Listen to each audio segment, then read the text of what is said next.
Radio Raheem with Big Baby Jarrell Miller getting ready, man. Not just for April 28th, but now they've set a table for you looking down the line. Now, we're here in New York.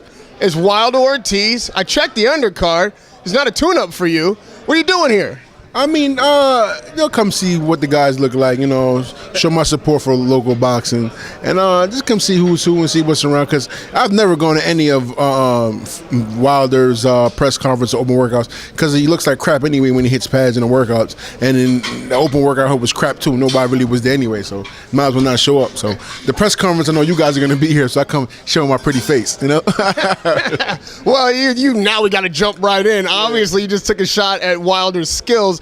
Do you not feel like he's got like boxing technique? No, Wilder has no freaking boxing technique whatsoever. He has power. That's what saved him to this point. And a lot of guys he fought are just so freaking scared, they just run away from him for a little while. But if you notice, all his fights where people have some balls, they go pretty long in the fight, 10, 11 rounds, and they kind of gas out and he throws a wild shot. Because Deontay does get hit in his fights. He gets hits a lot by guys that we would consider to be bumps. So he's fighting a guy, Ortiz, who's a great counterpuncher. He has a pretty decent chin. He has a great amateur background pedigree. And the guy comes to fight. So he's fighting a guy that's going to bring it from a world championship level. So from his past experience opponents, he's fought guys where he went longer and deeper into rounds and got hit. So like I said before, I mean, the people are calling Ortiz out just because Deontay's power. You can't do that.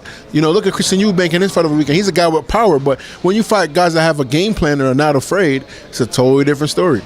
Wow. So I'm not even going to ask you who you think is going to win the fight. I feel like you already gave us a prediction. You're in the Ortiz column. Yeah, I'm gonna ride with the underdog in this fight. Because it's so funny. I always put it like this: when you go to gambling bets and odds, when you go gamble, it's like say 101, right? I gotta bet $100 on one guy to win maybe $10. So if I bet $100 on this guy, I win $1,000. What's the payoff for? Why would I risk? Why would I pay $100? I'd rather pay $100 $100 or $1,000. I'd rather get that $100,000. I mean, you never know, because stuff do happen. When Pacquiao came to America, got his pro debut in America. He was the underdog. Nobody knew who he was. He fought a world champion, bust his behind. So you never know, man. So I feel like it's more exciting when you go for underdog, because it's like oh my God, it's underdog. He might just win it. Then just knowing what the outcome is. It's kind of corny.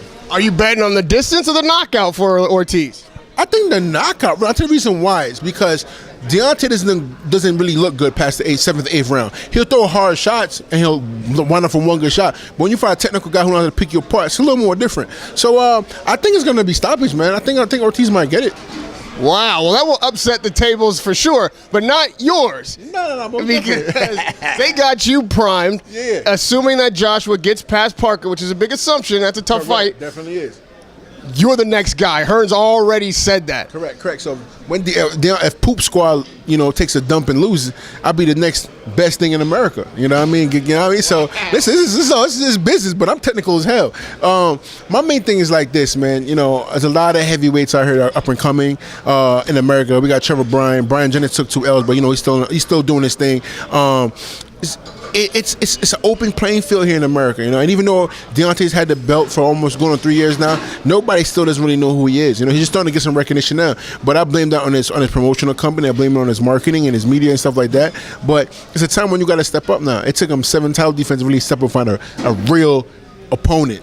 You know what I'm talking about. Arthur Sprinkle didn't deserve no title shot at the time. Who else he fought? Stavern did deserve a title shot, but they waited almost 3 years before Stavern got his title rematch.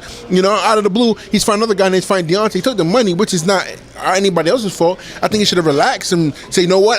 I'm gonna fight Brazil. Get ready for Deontay. Give me a right amount of time for a world championship fight. But his corner smart. They picked the right opponents at the right time. They waited for Ortiz to get a little older. But like I said, I'm going with the underdog, man. And boxing is definitely picking up in the heavyweight division. Is Parker a bigger challenge for Joshua than maybe some fans expect him to be?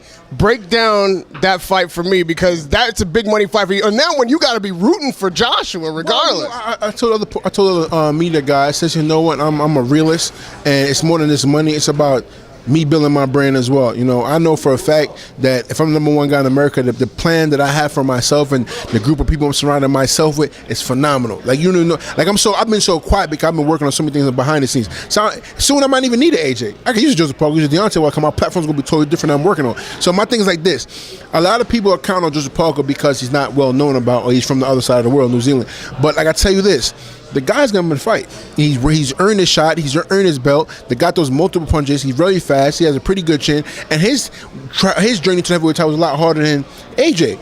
Now AJ's dropped weight. He's laid off the protein shakes to get really lean on her for this fight. So I think it's gonna be a really good fight. It's gonna be kind of on an even playing field, but against speed matches speed and size matches size. So I feel like it's gonna be a good fight. But like I said, I'm gonna go with the Kiwi just in the way his attitude has been in the last couple of fights. And I like the way I feel like when these guys, it's one thing to be confident. Right, but the stuff they talk, the way how they voice sound, it's just something totally you could just know it.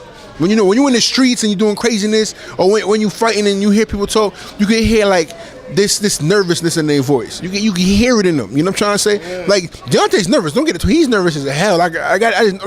He's starting to write down his speeches and he's trying to like sound like Shakespeare. Like, shut up, man. Let's be real in this talk, man. Like, ain't nobody want to hear, I'm gonna bless him. I'm going to bless him. You know, respect and like, get out of here with that crap.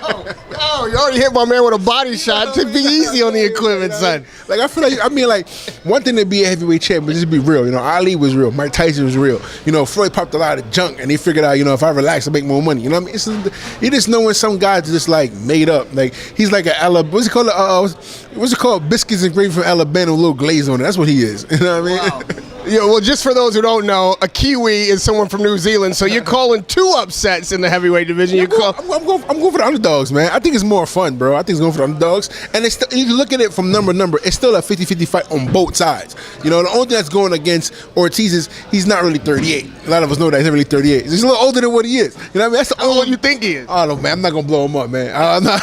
Wait, blow him up? How old do you know he is? No, I'm not saying that. But like I said before, I'm going for the guy, man. I'm going for the guy. And I'm going for Joseph Parker, man, you know. So I'm going for New Zealand, man. I'm a big black fan, you know, rugby team, you know. All right, well, let's say you're wrong, at least about the latter, and Joseph Parker doesn't beat Joshua. You're the next man up.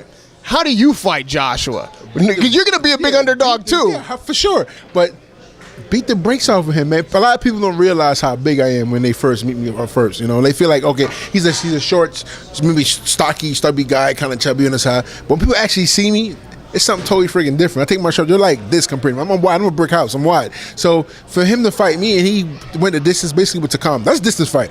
Close to Takam went the distance. I don't care nobody tell me. They might have saved him from looking bad, but that went the distance for me. He went there with a 5'11" guy, 220, 230, whatever. Wasn't really a hard puncher and was hitting him with shots. Now you fighting me, a behemoth, 6'4", 300 pounds, never go backwards. It's a big freaking difference. And I'm throwing 80 punches around in your face. I told you, I've been taking easy on my last 2 opponents, to tell you the truth. I took it easy on Gerald Washington, no doubt. I took it easy on Maurice Wack. I'm telling you right now, I took it easy on them guys. Coming up on this, I'm killing this dude. Now, lastly, you never know what happens in boxing, so let's just say Wilder somehow ends up on the other side of the ring from you. How would you fight him? You got to be in his face. Wilder's the kind of guy, he's wild. You know, he doesn't know how to fight on the inside at all, and you got to be in his face, man. Those 2 guys, you got to be in their face. It's like Marvin Hagler versus Tommy Harris. You got to be in your face. You got to be prepared to take some damage and work on them chin exercises, work on them neck exercises, build like a brick house, and just beat the living snot out of them, period. You said you got a plan. We haven't seen it unfold just yet. You need time. How long is it going to be, and what's it going to take for big baby Jarrell Miller to be the name that rings out in the heavyweight division like Joshua does now, like Wilder does now? Need a belt. Yeah, I need a belt. I gotta get a belt. No matter which one, I gotta get a belt. You know, once you get a belt, there's so much stuff that comes with when you have a belt, and then you have so much more power and things you can do with it. The main thing is getting a belt. You know what I mean? I don't care who it is, just get a damn belt. Radio Raheem with big baby Jarrell Miller trying to get that belt and making some explosive predictions here. This man is going to be well rich beyond boxing if you bet on both of those fights the way you say. Radio Raheem with Jarrell Miller, big baby.